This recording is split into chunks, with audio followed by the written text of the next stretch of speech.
নমস্কার।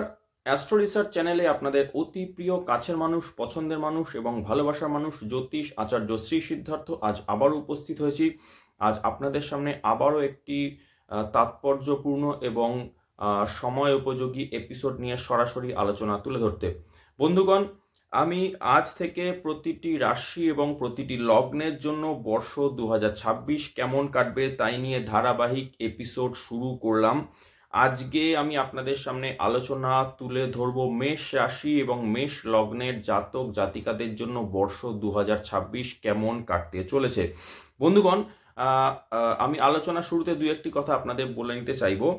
তা হলো যে আপনাদের জন্য আমার স্পষ্ট বার্তা হলো, যখনই বার্ষিক রাশিফল বিচার করবেন তখনই যেন লগ্ন বা রাশি উভয় থেকেই বিচার করতে পারেন, সেটা খেয়াল রাখবেন। আমাকে অনেকে এমন কথা বলে থাকেন যে অনেকের ক্ষেত্রে দেখা যাচ্ছে যে বার্ষিক লগ্ন ফল হয়তো ভালো এলো কিন্তু রাশিফল ভালো এলো না, বা ভাইস ভার্সা, অপোজিটও হয়। তো এবং সেক্ষেত্রে আমার কে অনেক দর্শক তারা জানিয়েছেন যে আমরা কনফিউজ হয়ে পড়ি যে কোনটা অ্যাকচুয়ালি ফলো করব, কোনটা সঠিক। তাদের আমি উত্তরে জানাবো যে বিচার পদ্ধতির ক্ষেত্রে, বিশেষ করে বাৎসরিক বিচার পদ্ধতির ক্ষেত্রে লগ্ন এবং রাশি উভয়েরই গুরুত্ব আছে, এবং ইম্প্যাক্ট লগ্ন এবং রাশি উভয়েরই পড়বে জাতক এবং জাতিকার উপর। যদি দেখা যায় যে রাশির জন্য আমি ভালো প্রেডিকশন করলাম বা ভালো আমি বার্তা তুলে ধরলাম, এবং লগ্নের জন্য কিন্তু ততটা ভালো হলো না, তাহলে জানতে হবে যে ওই বর্ষের জন্য জাতক বা জাতিকাদের ক্ষেত্রে অ্যাভারেজ রেজাল্টস মিলবে। যদি বিপরীতে দেখা যায় যে আমি বা রাশি এবং লগ্ন উভয়ের জন্যই কিন্তু খুবই ভালো প্রেডিকশন করলাম বা খুবই ভালো বার্তা তুলে ধরলাম, তার অর্থে কিন্তু রাশি লগ্ন উভয়ের ক্ষেত্রেই, সেই পার্টিকুলার রাশি লগ্ন উভয়ের ক্ষেত্রেই কিন্তু খুব ভালো ফল বছরভর কিন্তু মিলতে থাকবে। আর যদি দেখা যায় যে উভয়ের জন্যই, রাশি লগ্ন উভয়ের জন্যই কিন্তু মোটামুটিভাবে মডারেট থেকে খারাপ বলা হলো, তাহলে জানতে হবে যে সেই বর্ষে কিন্তু সতর্ক থাকার প্রয়োজন আছে। তো আজকের আলোচনা শুরু করা যাক মেষ রাশি এবং মেষ লগ্ন দিয়ে। এবং শুরুতেই বলি, যখনই একটি বার্ষিক রাশিফল বা বার্ষিক লগ্নফল বিচার করতে হয় তখন কিন্তু চারটে ক্রুশিয়াল প্ল্যানেটস এবং তাদের কিন্তু পজিশনস দেখে কিন্তু বিচার অবশ্যই করতে হয়। তার মধ্যে সবথেকে ভাইটাল এবং মোস্ট ইম্পর্টেন্ট প্ল্যানেট হলো বৃহস্পতি, দ্বিতীয়টি হলো শনি বা স্যাটার্ন, তৃতীয়টি রাহু এবং চতুর্থটি কেতু। এবং এছাড়াও কিন্তু লগ্নপতি, রাশিপতির বছরভর কিন্তু অবস্থান, তাদেরও কিন্তু পজিশন দেখে বিচার করাটাও কিন্তু অবশ্যই বাঞ্ছনীয়। শুরুতে আমি আপনাদেরকে বছরের শুরুতে গ্রহ সমাবেশটি আগে আলোচনা করে তারপর আমি চলে আসছি মূল আলোচনায়। মেষ রাশি এবং মেষ লগ্নের ক্ষেত্রে রাশি এবং লগ্নের তৃতীয়ভাবে অর্থাৎ মিথুনে বৃহস্পতি অবস্থান করবে বক্রী অবস্থায় পুনর্বসু নক্ষত্রে। পঞ্চমভাবে অর্থাৎ সিংহে রয়েছে কেতু। আর নবমভাবে অর্থাৎ বছরের শুরুতেই নবমভাবে অর্থাৎ ধনু রাশিতে অবস্থান করেছে মঙ্গল, রবি, বুধ এবং শুক্র। মেষ রাশি এবং লগ্নের ক্ষেত্রে একাদশভাবে অবস্থান করেছে কুম্ভে রাহু, এবং দ্বাদশভাবে কিন্তু শনি এই মুহূর্তে অর্থাৎ 1 জানুয়ারি একদম রাত্রি 12টা ওয়াইজ কিন্তু গ্রহ সন্নিবেশ এভাবে কিন্তু রয়েছে। এবারে যাদের ক্ষেত্রে মেষ রাশি তাদের ক্ষেত্রে কিন্তু 7.5ই চলছে, এবং যাদের মেষ লগ্ন তাদের ক্ষেত্রে কিন্তু শনি দ্বাদশভাবে অবস্থান করাতে কিন্তু এটাকে দ্বাদশস্থ শনির একটি কিন্তু ম্যালিফিক ইম্প্যাক্ট অবশ্যই পড়বে। রাহু পুরোপুরি 1 বছরের জন্য অর্থাৎ পুরোপুরি গোটা 2026 বর্ষের জন্য কিন্তু একাদশভাবেই অবস্থান করবে, এবং কেতু পঞ্চমভাবে এবং বৃহস্পতি বক্রী অবস্থায় তৃতীয়ভাবে অবস্থান করবে। বন্ধুগণ, শুরুতেই আমি আলোচনা তুলে ধরবো সব থেকে গুরুত্বপূর্ণ এবং মোস্ট ভাইটাল প্ল্যানেট যা মেষ লগ্নে, তা হলো বৃহস্পতি নিয়ে আলোচনা দিয়ে। বৃহস্পতি মেষ লগ্ন এবং মেষ রাশির ক্ষেত্রে ভাগ্যভাবের অধিপতি, ফলে খুবই একটি গুরুত্বপূর্ণ প্ল্যানেট, এবং এই বর্ষে এই বৃহস্পতি তার অতিচারী মোশনের জন্য 3বার কিন্তু রাশি বা ভাব পরিবর্তন করতে চলেছে। আপাতত 1 জানুয়ারি থেকে 2nd জুন পর্যন্ত বৃহস্পতি অবস্থান করবে মিথুন রাশিতে। 1 জুন থেকে বৃহস্পতি প্রবেশ করবে কর্কট রাশিতে, এবং 1 জুনের আগে এই যে শুরুর যে 5 মাস এই সময় বৃহস্পতি অবস্থান করছে মিথুন রাশিতে তৃতীয়ভাবে, এবং তৃতীয় ভাব থেকে বৃহস্পতি ধারাবাহিক দৃষ্টি পড়তে থাকবে সপ্তম ভাব, নবম ভাব এবং একাদশ ভাবের উপরে। বন্ধুগণ, তৃতীয়ভাবে বৃহস্পতিকে কিন্তু খুব শুভ মান্যতা দেওয়া হয় না, কিন্তু বৃহস্পতির দৃষ্টিতে অমৃত রয়েছে এটা বলা হয়ে থাকে, এবং যেহেতু দৃষ্টি পড়ছে সপ্তম ভাব, নবম ভাব এবং একাদশ ভাব, ফলে এই সকল ভাবের জন্য কিন্তু বৃহস্পতির দৃষ্টিতে কিন্তু শুভ কারকতা মিলবে। তৃতীয় বৃহস্পতি নতুন কিছু ইনোভেটিভ ক্রিয়েটিভ আইডিয়া বা দেবার চেষ্টা করবে, নতুন কিছু একদম বেটার নতুন কিছু ইনোভেশন দেবার চেষ্টা করবে আপনাকে দিয়ে। দেখা যাবে যে যারা নতুন বিজনেসের সঙ্গে যুক্ত আছেন তাদেরকে দেখা যাবে নতুন বিজনেস প্রজেক্ট কিন্তু এই বৃহস্পতি স্টার্ট করাতে পারে। এছাড়া যারা স্টুডেন্টস রয়েছেন তারা হয়তো কোনো নতুন কোর্সে যোগদান করতে পারেন। যারা জব বা প্রফেশনাল ফিল্ডসে রয়েছেন তারাও কিন্তু নতুন কিছু এই সময় করতে পারেন। এছাড়া বৃহস্পতি তৃতীয় ভাব থেকে বসে সরাসরি সপ্তম ভাবে তার দৃষ্টি দিতে থাকবে, ফলে যারা বিবাহযোগ্য তাদের এই বছর কিন্তু বিবাহের সম্ভাবনা রয়েছে অন্তত প্রথম 5 মাসের মধ্যে, অর্থাৎ জুন মাসের প্রথম সপ্তাহের মধ্যে কিন্তু অবশ্যই কিন্তু বিবাহের সম্ভাবনা চলবে। এছাড়াও যাদের বিবাহের কথাবার্তা চলছে তাদের ক্ষেত্রেও কিন্তু এই সময় বিবাহ বিষয়ে কিন্তু পজিটিভ ডেভেলপমেন্টসের জায়গা কিন্তু পরিষ্কার। তৃতীয় বসে বৃহস্পতি নবম ভাবে দৃষ্টি দিচ্ছে, অর্থাৎ শর্ট এবং লং ট্রাভেলসের জন্য কিন্তু এটি উপযুক্ত সময়। নবমে বৃহস্পতির দৃষ্টি পড়ার জন্য গুরুজনদের উপদেশ এবং আশীর্বাদ দুই মিলবে। স্টুডেন্টসদের জন্য যারা হায়ার স্টাডিজ করছেন তাদের জন্য এইটা খুবই ভালো সময়, এবং স্টুডেন্টসদের মধ্যে কিন্তু কম্পিটিটিভনেস বা প্রতিযোগিতামূলক মনোভাব বাড়াবে। যারা উচ্চশিক্ষা করতে চান তাদের জন্য এটি খুবই আইডিয়াল টাইম। নবমে বৃহস্পতির দৃষ্টি আধ্যাত্মিকতার সঙ্গে যারা যুক্ত তাদের জন্য কিন্তু অবশ্যই কিন্তু ভালো ফল দেবে, এবং ফলে নবম ভাব যেহেতু অ্যাক্টিভেটেড থাকছে বৃহস্পতির দৃষ্টির কারণে, অর্থাৎ ফলে ভাগ্য ভাব কিন্তু প্রবল ভাবে কিন্তু পজিটিভ থাকবে। বৃহস্পতির দৃষ্টি প্যারালালি একাদশ ভাবেও পড়ছে, ফলে new opportunities, new recognition, new promotion, new benefits সবই মিলবে, এবং ভালো এবং উপকারী মানুষদের কিন্তু সান্নিধ্য মিলবে। জুন 2রা থেকে অক্টোবর 30 এই সময়কালীন কিন্তু বৃহস্পতি মিথুন রাশি থেকে প্রবেশ করবে কর্কট রাশিতে। এখানে বৃহস্পতি, আপনারা জানেন যে কর্কট রাশিতে প্রথম 3 ডিগ্রিতে কিন্তু বৃহস্পতি এক্সল্টেড বা উচ্চস্থ হবেন। মেষ রাশি এবং লগ্নের জাতক জাতিকাদের জন্য ভাগ্যভাবের লর্ড যখন আপনার সূক্ষ্মভাবে প্রবেশ করে আপনাদের ক্ষেত্রে কিন্তু সেটা সূক্ষ্মভাবের বৃদ্ধি করে। শুধু তাই নয়, আপনাদের সুখের এবং স্বাচ্ছন্দ্যের সকল উপকরণ আপনাদের কাছে পৌঁছে দেবে এই চতুর্থ ভাবস্থ বৃহস্পতি। গৃহের শুভ মাঙ্গলিক অনুষ্ঠান হবে। যারা নতুন গৃহ কিনতে চান বা যারা হয়তো ওল্ড হোম, যাদের পুরনো বাড়ি আছে, যারা বিক্রি করতে চাইছেন, যারা রিয়েল এস্টেটে আছেন তাদের জন্য এটি অবশ্যই কিন্তু আদর্শ সময়। এছাড়া যারা প্রাইমারি এবং সেকেন্ডারি লেভেলের যারা স্টুডেন্টস রয়েছেন, যারা আর্কিটেক্টস আছেন, জনসংযোগমূলক কর্মের সঙ্গে যারা যুক্ত, বিশেষ করে পলিটিশিয়ান, গভর্নমেন্ট সার্ভেন্টস, এদের জন্য কিন্তু খুবই এটি প্রমিসিং টাইম। প্লাস চতুর্থে অবস্থিত বৃহস্পতির নবম দৃষ্টি পড়বে দ্বাদশ ভাবস্থ শনির উপর, ফলে যাদের সাড়ে সাতি চলছে এবং দ্বাদশস্থ শনির নেগেটিভ ইম্প্যাক্টস যাদের ক্ষেত্রে এই আগামী কয়েক মাস অর্থাৎ জুন অবধি আছে, সেটা কিন্তু জুন পরবর্তী 30শে অক্টোবর পর্যন্ত কিন্তু অনেকটাই কম হবে, এবং ফলস্বরূপ কিন্তু জাতক শনির নেগেটিভ ইম্প্যাক্টকে কাটিয়ে উঠে অনেকটাই রিলিফ অনুভব করবেন। দশমে বৃহস্পতি পূর্ণ দৃষ্টি পড়বে। যারা যে কোনো কেরিয়ারে আছেন তারা খুবই ভালো ফল করবেন, নতুন অপরচুনিটিস মিলবেন। এছাড়া প্রমোশন, ডিজায়ার ট্রান্সফার, রিকগনিশন সবকিছুই কিন্তু প্রাপ্ত হবে। বৃহস্পতির দ্বাদশ দৃষ্টি অনেক জাতকের জন্য বিদেশ যাত্রা এবং বিদেশের সেটেলমেন্টের জন্য কিন্তু শুভ কারক হবে। এরপরে 30শে অক্টোবরের পর বৃহস্পতি পঞ্চম ভাবে প্রবেশ করবে, যা মেষ রাশি মেষ লগ্নের জন্য কিন্তু পঞ্চম ভাব, সেটি হলো সিংহ রাশি, এবং পঞ্চম ভাবে বৃহস্পতি থাকবে 2 মাসের কিছু বেশি সময়ের জন্য, অর্থাৎ 31শে অক্টোবর থেকে জানুয়ারি প্রথম সপ্তাহ 2027 সাল পর্যন্ত বৃহস্পতি অবস্থান করবে আপনাদের পঞ্চম ভাবে। পঞ্চম ভাবে বৃহস্পতি এখানে কেতুর সাথে যুতি করবে, এবং পঞ্চমে থাকাকালীন বৃহস্পতি সরাসরি দৃষ্টি পড়বে নবম ভাব, একাদশ ভাব এবং লগ্ন ভাবে। পঞ্চম ভাব বৃহস্পতির জন্য প্যারালালি মিত্র ভাব, এখানে যাদের ক্ষেত্রে সন্তান রয়েছে সেই চিলড্রেনদের ক্ষেত্রে এটা শুভ বা সন্তানের জন্য শুভ।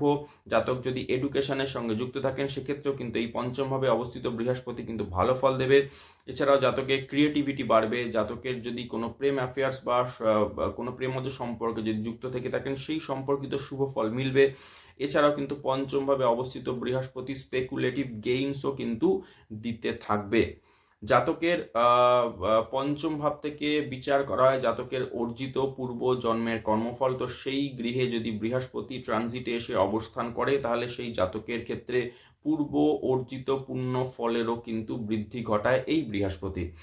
তো যারা ক্রিয়েটিভ ফিল্ডসে রয়েছেন তাদের জন্য এটি ভীষণ ভালো সময় হবে। স্টুডেন্টসদের জন্য খুব ভালো সময়, যারা নতুন কোর্সে এনরোলমেন্ট করছেন, নিউ স্কিল যাদের ক্ষেত্রে নিউ স্কিল এবং ট্যালেন্টস যারা অ্যাপ্লাই করতে যাচ্ছেন সেক্ষেত্রে স্কিল এবং ট্যালেন্টসের কিন্তু এনহ্যান্সমেন্ট ঘটবে।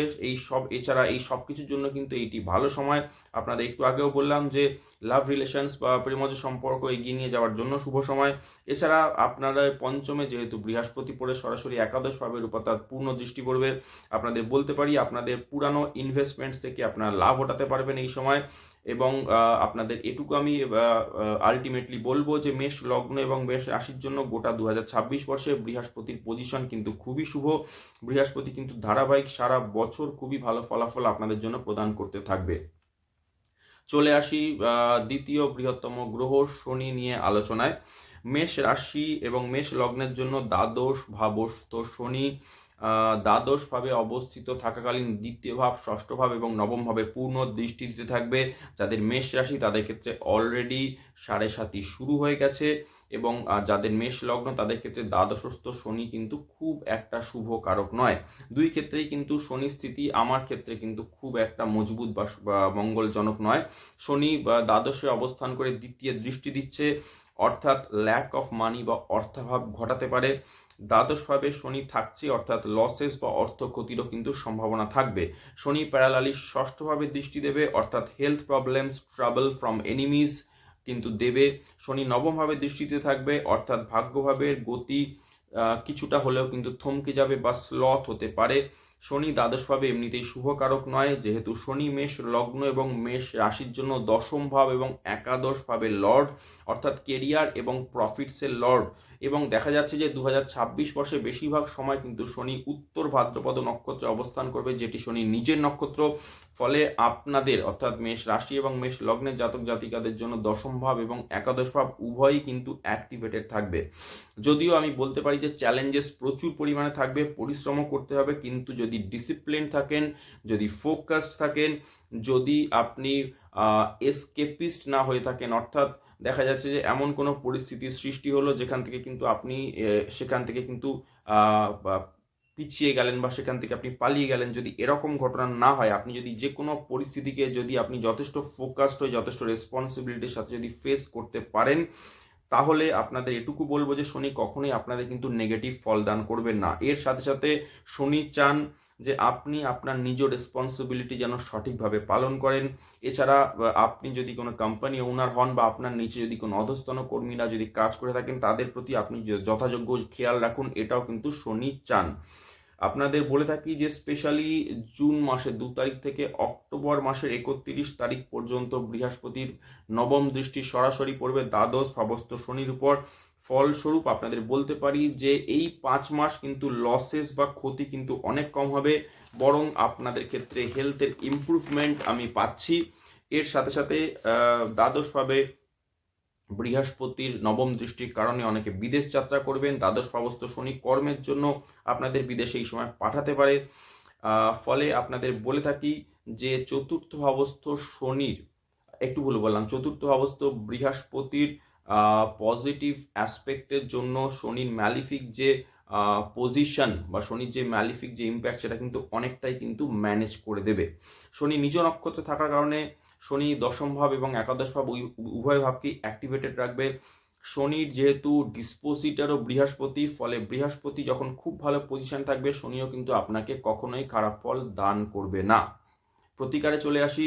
আপনাদেরকে আমি রিকোয়েস্ট করব, আপনাদের পরামর্শ দেবো, অবশ্যই হনুমানজির পূজা করুন, শনি মঙ্গল পারে হনুমান চালিসা করুন, হনুমান মন্দির থাকলে সেখানে গিয়ে আপনারা হনুমান মন্দিরে আপনারা লাল কাপড় চড়ান, আপনারা সেখানে কিন্তু পূজা দিন। এটা কিন্তু আপনাদের জন্য যথেষ্ট মঙ্গলকারক হবে। মনে রাখবেন, যে কোনো কঠিন পরিস্থিতি থেকে পিছু হটবেন না, ফোকাস থাকুন, রেসপন্সিবিলিটি নিতে শিখুন, অধস্তনদের খেয়াল রাখুন, শনি কখনোই আপনাকে পীড়িত করবেন না। এছাড়া চেষ্টা করুন যারা নিডি পার্সেন্ট যারা আছেন তাদেরকে যদি সম্ভব হয় আপনারা কুকড ফুড বা রান্না করা খাবার দান করুন, শনি ভীষণই সন্তুষ্ট হবে এবং আপনাকে ততটা পীড়া দিতে পারবেন না। চলে আসি রাহু নিয়ে আলোচনায়। রাহু সারা বছরই মেষ রাশি মেষ লগ্নের জাতক জাতিকাদের জন্য একাদশভাবে অবস্থান করবেন, যদিও বছরের শেষে 6 ডিসেম্বর নাগাদ রাহু রাশি পরিবর্তন করবে এবং মকর রাশিতে প্রবেশ করবে। সুতরাং এটুকু বলা যেতে পারে যে বছরে অধিকাংশ সময়তেই একাদশভাবে রাহু অবস্থান করবে এবং এই একাদশ ভাবস্থ রাহু খুবই শুভ ফল প্রদান করতে থাকবে। রাহু কি দিতে পারে? রাহু জাতকদেরকে দিতে পারে স্মার্টনেস, ক্লেভারনেস দিতে পারে, যাতে আপনারা নিজ ইনকাম বৃদ্ধি করতে পারেন। রাহু ইনফ্লুয়েন্সিয়াল ব্যক্তিদের সাথে আপনাদের বন্ধুত্ব যোগাযোগ বাড়াবে, সাথে অ্যাম্বিশনস বা উচ্চাকাঙ্ক্ষা জাগিয়ে তুলবে। উপার্জনের জন্য একাদশ ভাবস্থ রাহু খুবই ফলপ্রদ। আবার বিপরীতে এটাও হতে পারে যে একাদশ ভাবস্থ রাহু কিন্তু কিছু খারাপ বন্ধু সঙ্গ দিতে পারে, যেহেতু রাহু ম্লেচ্ছ, জবন এবং অধার্মিকদের প্রতিনিধিত্ব করে। সুতরাং কুসঙ্গ, খারাপ মানুষের সঙ্গে বন্ধুত্ব বিষয়ে বিশেষ সতর্ক থাকুন। দ্বিতীয়ত হচ্ছে রাহু জানবেন সবসময় মায়া বা ইলুশনস ক্রিয়েট করে। রাহুর ইলুশনসের বশবর্তী হয়ে কেউ যদি ইনভেস্টমেন্ট বিষয়ে ঝটজলদি সিদ্ধান্ত নিয়ে ফেলেন, তাহলে কিন্তু সেই রকম ইনভেস্টমেন্ট বিষয়ে হঠকারিতা বা ঝুঁকিপূর্ণ সিদ্ধান্ত আপনাদের কিন্তু বিপদে ফেলতে পারে। তাই চেষ্টা করবেন যে ইলুশনস বা মায়ার বশবর্তী হয়ে কোনো প্রকারের হঠকারী ইনভেস্টমেন্ট রিলেটেড ডিসিশন না নিতে। এছাড়া ওভারঅল রাহু আপনাদের সারা বছরই কিন্তু শুভ ফল দিতে থাকবে। চলে আসি কেতু নিয়ে আলোচনায়। কেতু জাতক বা জাতিকাদের ক্ষেত্রে, মেষ রাশি লগ্নে জাতক জাতিকাদের ক্ষেত্রে পঞ্চম ভাবে অবস্থান করবে সারা বছর। কেতু আপনারা জানেন যে স্যালভেশন বা মোক্ষকারক গ্রহ, সে আপনাদের কিন্তু পঞ্চম ভাব বা পূর্বজন্মে পুণ্যফল লাভের ভাবে কিন্তু কেতু বসে রয়েছে। যদি আপনি আধ্যাত্মিক থাকতে পারেন, পঞ্চম ভাবস্থ কেতু কিন্তু ভীষণই শুভ ফল দান করে। কিছু অধ্যাত্ম পুস্তক আপনি অধ্যয়ন করুন, কোনো পূজা বা সাধনা করুন, মন্ত্র জপ করুন, ভগবান গণেশজির মন্ত্র জপ করুন, পূজা করুন, আপনাদের কিন্তু অবশ্যই শুভ ফল কেতু দান করবে। পঞ্চমস্ত কেতু কোনো সমস্যা দেবে না যদি আপনি কিন্তু স্পিরিচুয়াল থেকে যে কটা প্র্যাকটিস বললাম সেগুলো যদি সঠিকভাবে ফলো করতে পারেন। পঞ্চমস্ত কেতু ডাইজেস্টিভ ইস্যুস দিতে পারে, বাচ্চাদের ক্ষেত্রে দূরত্ব তৈরি করতে পারে, স্টুডেন্টসদের জন্য একাডেমিক চ্যালেঞ্জেসও দিতে পারে। স্টুডেন্টসদের ক্ষেত্রে পড়াশোনায় মনোযোগিতার সমস্যা দিতে পারে, স্টাডিতে ইন্টারেস্ট কিন্তু স্টুডেন্টরা হারাতে পারে। এছাড়া প্লাস এমন ধারণা মনে তৈরি হবে যা আমি করছি বা আমি সঠিক করছি ইত্যাদি, এই রকম কিন্তু ভাবনা ছাত্রছাত্রীদের মধ্যে তৈরি হতে পারে। এই সকল বিষয় থেকে প্রতিকারের উপায় হচ্ছে গণেশজির পূজা করা এবং আধ্যাত্মিক থাকা। এছাড়া আপনাদের আরো কিছু টোটকা আমি বলে দিচ্ছি যে রাস্তার স্ট্রিট ডগস যারা আছে তাদেরকে কিছু খাবার দিন। প্রচন্ড ঠান্ডায় অসহায় পীড়িত যারা রাস্তায় রয়েছেন তাদেরকে যদি পসিবল হয় তাদেরকে কম্বল দান করুন, বিশেষ করে ধূসর বা কালো বর্ণের কম্বল। ডাইজেশনের খেয়াল রাখুন। কেতু পঞ্চমে, রাহু একাদশের ফলে যে কোনো প্রকারের ইম্পালসিভ ইনভেস্টমেন্টে যুক্ত না হওয়া এই সময় কিন্তু বুদ্ধিমানের লক্ষণ। গ্যাম্বলিং, ফাটকা, জুয়া, স্পেকুলেশন এইসব কিন্তু না করতে পারাই মঙ্গলজনক হবে। যদি এগুলি মেনে চলেন অবশ্য কিন্তু শুভফল লাভ করবেন। চলে আসি লগ্ন বা রাশিপতি মঙ্গল বিষয়ে কিছু আলোচনা নিয়ে। লগ্ন এবং রাশিপতি লর্ড মঙ্গলের ট্রানজিট 2026 বর্ষে মোটামুটিভাবে ভালোই থাকবে। মঙ্গল আপনাদের ক্ষেত্রে সপ্তম ভাব এবং অষ্টম ভাবে কোনোভাবেই ট্রানজিট করবে না এই গোটা বছর। বছরের শুরুই করবে মঙ্গল আপনাদের ক্ষেত্রে নবম ভাব অর্থাৎ ধনু রাশিতে গোচর দিয়ে, এবং 16ই জানুয়ারি মঙ্গল কিন্তু প্রবেশ করবে মকর রাশিতে, যা মেষ রাশি এবং মেষ লগ্নের জাতক জাতিকাদের জন্য দশম ভাব, এবং সেখানে মঙ্গল মকরে এক্সল্টেড বা উচ্চস্থ হবে। 22শে ফেব্রুয়ারি মঙ্গল একাদশ ভাবে অর্থাৎ কুম্ভে প্রবেশ করে রাহুর সাথে কনজাংশন করে একটি অঙ্গারক যোগ গঠন করবে। যদিও অঙ্গারক যোগ শুভ না, কিন্তু একাদশ ভাবে রাহু এবং মঙ্গল উভয় কিন্তু শুভ ফল প্রদান করে। খেয়াল রাখতে হবে আপনার নিজের এনার্জি লেভেল যেন স্ক্যাটার্ড না হয় এবং রাহুর ইলুশনস বা মায়ার বশবর্তী হয়ে কোনো প্রকার ভুল ইনভেস্টমেন্ট যেন না করে বসেন। এপ্রিল নাগাদ মঙ্গল দ্বাদশ ভাবে প্রবেশ করে শনি মঙ্গল একটি কনজাংশন তৈরি করবে। ওই সময় স্বাস্থ্য বিষয়ে অবশ্য করে সাবধান থাকতে হবে। এছাড়া ওই সময় কিন্তু কিছুটা অনাবশ্যক ট্রাভেলও হয়তো এই মঙ্গল শনি কনজাংশন করাতে পারে। অতিরিক্ত মাথা গরম করে অনাবশ্যক কিছু ঘটিয়ে না ফেলার মানে একটু ভুল বললাম, অতিরিক্ত মাথা গরম করে অনাবশ্যক কিছু ঘটিয়ে ফেলার একটা সম্ভাবনা থাকবে। তাই এই সময় আপনাদের ক্ষেত্রে অনুরোধ করব যে মাথা যতটা সম্ভব শান্ত রেখে পরিস্থিতিকে মোকাবিলা করার। এছাড়া মঙ্গলের বাকি রাশিগুলির ট্রানজিটও মোটামুটি শুভই থাকবে। লগ্নভাব, দ্বিতীয় ভাব, তৃতীয় ভাব, চতুর্থ ভাবে মঙ্গল পরপর কিন্তু প্রবেশ করবে, এবং যেগুলো মোটামুটি কিন্তু আপনাদের মেষ রাশি, মেষ লগ্নের জাতিকাদের জন্য মোটামুটি ফেভারেবল থাকবে। চতুর্থে যখন মঙ্গল আপনার কর্কটে যখন কনজাংশন করবে বৃহস্পতি সমেত, সেটা কিন্তু একটি অসম্ভব ভালো শুভফল প্রদান করবে। এছাড়া 2026 বর্ষের শেষে মঙ্গল সিংহে কেতুর সাথে আবার একটি কনজাংশন করবে, যেটি শুভ হবে না, এবং সেই সময় ডাইজেশনে খেয়াল রাখতে হবে, স্পেকুলেশন এড়িয়ে চলতে হবে, শিশুদের সাথে সম্পর্কের বিষয়ে সতর্ক থাকতে হবে। সব মিলিয়ে লগ্ন এবং রাশি লর্ড মঙ্গল বছরভর অ্যাভারেজ মোটামুটি ভালোই ফল প্রদান করবে। বৃহস্পতি আপনাদের ক্ষেত্রে ভাগ্যভাবের অধিপতি, চরমতম শুভ ফল প্রদান করবেন আপনাদের মেষ রাশি এবং লগ্নের জাতক জাতিকাদের উপর। মেষ রাশি এবং মেষ লগ্নের জাতক জাতিকাদের জন্য এই 2026 বর্ষ একটি খুবই ভালো এবং শুভ বছর রূপে পরিগণিত হতে চলেছে। প্রতিকার হিসেবে আমি বলে দিচ্ছি, 7.5 যেহেতু মেষ রাশির জন্য চলছে, ফলে হনুমানজির পূজা করুন, হনুমান চালিসা পাঠ করুন, গণেশজির পূজা করুন। যাদের ক্ষেত্রে মেষ লগ্ন তাদের ক্ষেত্রে কিন্তু সমস্যাগুলোকে এড়ানোর জন্য এবং দ্বাদশস্থ শনি বা যেটাকে বলা কণ্টক শনি, সেটিকে এড়ানোর জন্য আপনারা কার্তিক পূজা করুন বা ভগবান কার্তিকেয়র পূজা করুন। আর এছাড়া আপনাদের ক্ষেত্রে বলবো যে ভগবান শিবের পূজা, বা যদি আপনি অন্তত 16টি সোমবার যদি আপনারা শিব পূজা করতে পারেন, তার সাথে সাথে যদি ভগবান মহাদেবের যে কোনো মন্ত্র, আপনার মহামৃত্যুঞ্জয় মন্ত্র হোক, আপনার শুধুমাত্র ওম নমঃ শিবায় এই মন্ত্র হোক, সেই মন্ত্র যদি আপনারা প্রতিদিন সম্ভব হলে খুবই ভালো, না হলে অন্তত পক্ষে প্রতি সোমবার অন্তত 16টি বা 21টি সোমবার যদি আপনার 108 বার বা তার কোনো গুণিতক আকারে যদি জপ করতে পারেন, সেটি কিন্তু অসম্ভব শুভ এবং বেনিফিশিয়াল রূপে পরিগণিত হবে। বন্ধুগণ, মেষ রাশি মেষ লগ্নে জাতক জাতিকাদের জন্য এই ছিল আমার আজকের একটি ছোট এপিসোড। আশা করব ভিডিওটি আপনাদের ভালো লেগেছে। যদি ভালো লেগে থাকে অবশ্য করে চ্যানেলটিকে সাবস্ক্রাইব করে পাশে থাকবেন, সাথে সাথে লাইক কমেন্ট শেয়ার করবেন। বন্ধুগণ, ফিরে আসছি আগামী পর্বে পরবর্তী রাশির লগ্ন নিয়ে ধারাবাহিক এপিসোড নিয়ে সরাসরি আলোচনায়। ততক্ষণের জন্য আপনাদের থেকে সময় চেয়ে নিচ্ছি। সকলে ভালো থাকবেন, সুস্থ থাকবেন, সতর্ক থাকবেন, আনন্দে থাকবেন এবং অবশ্য নিরাপদে থাকবেন। জয় ভগবান শ্রী রামকৃষ্ণ দেবের জয়, জয় জগৎজননী শ্রী শ্রী সারদা মায়ের জয়। পাশে থাকার জন্য সকল দর্শক শ্রোতা বন্ধুকে অনেক অনেক ধন্যবাদ। নমস্কার।